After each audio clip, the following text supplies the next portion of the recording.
বিয়ের বয়সের অনেক ছেলে আছে, তারা বিয়ের জন্য বাসায় বলতে পারে না। আপনি একটু বলে দেন, আসলে কি সারা পুরুষ? হ্যাঁ, বিয়ের বয়সের পুরুষ বলতে পারবে না, করেন তো। এগুলো একটু হাসির খোরাক দিয়েছে, বুঝছেন কিছু না।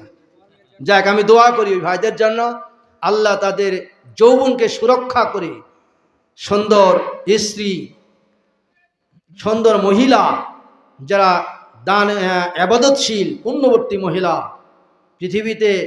পৃথিবীর পুরোটাই সম্পদ, কিন্তু এই সম্পদের মধ্যে উত্তম সম্পদ হচ্ছে ওই নারী, যে নেককার নারী সবচেয়ে উত্তম সম্পদ।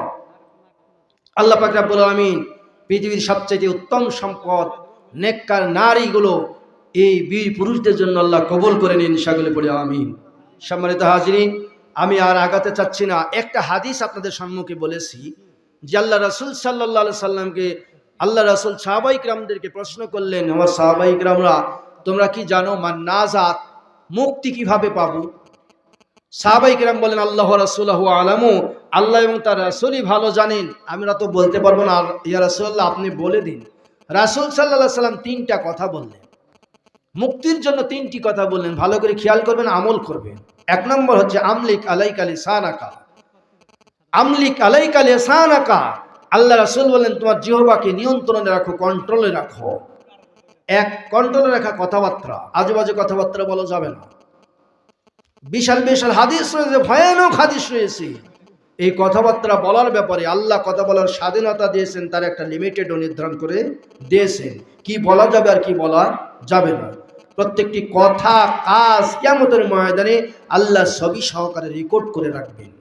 এই জন্য ভালো কথা আমরা বলবো, কল্যাণকর কথা বলবো, আল্লাহর দ্বীনের কথা আমরা বলবো। যে কথাগুলো বললে আল্লাহর কথা, রসুলের কথা, হাসরের ময়দানের কথা, কিয়ামতের কথা মনে পড়বে, এই কথাগুলো আমরা বেশি বেশি বলার চেষ্টা করব।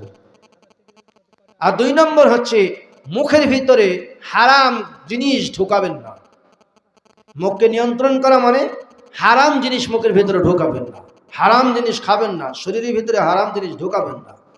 বিশ্বনবী সাল্লাল্লাহু আলাইহি সাল্লাম হালালের ব্যাপারে ভয়ানক হাদিস বর্ণনা করেছেন। রসুল বলেছেন, সাল্লাল্লাহু আলাইহি সাল্লাম বলেন, তালাবা খাসফাল হালালি ফারিজাতুন বাদাল ফারিজা। নামাজ যেমন ফরজ, রোজা যেমন ফরজ, হালাল রিজিক অন্বেষণ করা অনুরূপ ফরজ, আবশ্যকীয় দায়িত্ব, কর্তব্য। তার কারণ হারাম ভক্ষণ খেয়ে, হারাম ভক্ষণ করে যেই শরীরটা মোটা তাজা হবে, রক্তটা বর্ধিত হবে, লা ইয়াদখুলুল জান্নাহ কুল্লু লাহমুন নাবাতুম মিনাস সুহতি ওয়া কুল্লু লাহমুন নাবাতুম মিনাস সুহতি কানাতিন নারু ওয়ালা বিহি। ওই দেহটা জাহান্নামের আগুনের জন্য সমাধিক উপযুক্ত।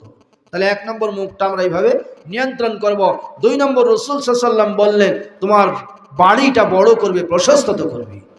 মানে বিশাল বাড়ি করে না, আসলে এর মর্মার্থটা হচ্ছে আমরা বাড়ি বাদ দিয়ে বাজারে মুড়ে মুড়ে চায়ের স্থলে সময়গুলো বেশি কাটাই, বন্ধু মহলে আড্ডা দিই, মানুষের গীবত নিয়ে বসে থাকি, কথা ঠিক কিনা? কিন্তু আমার বাড়ির খবরটা আমি রাখি না।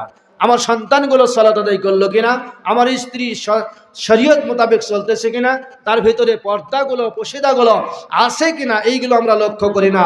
বিশ্বনবী সাল্লাল্লাহু আলাইহি ওয়াসাল্লাম বাড়ি প্রশস্ত করে ইঙ্গিত দিলেন যে তোমরা বাড়িতে একটু বেশি সময় দাও, তোমার সন্ততি, তোমার স্ত্রীকে কন্ট্রোলে রাখো, দ্বীনি শরীয়তের জ্ঞান তাদের ভিতরে দাও, তারা আমল করতেছে কিনা এই বিষয়গুলির প্রতি তোমরা নজর রাখো।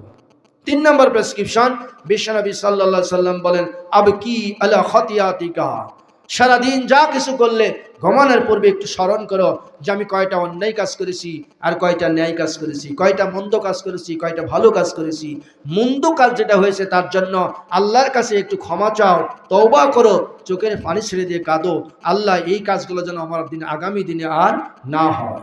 এই তিনটা কাজ যারা করবে, বিশ্বনবী সাল্লাল্লাহু আলাইহি ওয়াসাল্লাম বললেন, ইহকাল এবং পরকালে তাদের মুক্তির, নাজাতের ব্যবস্থা করে দেওয়া হবে। সুবহানাল্লাহ।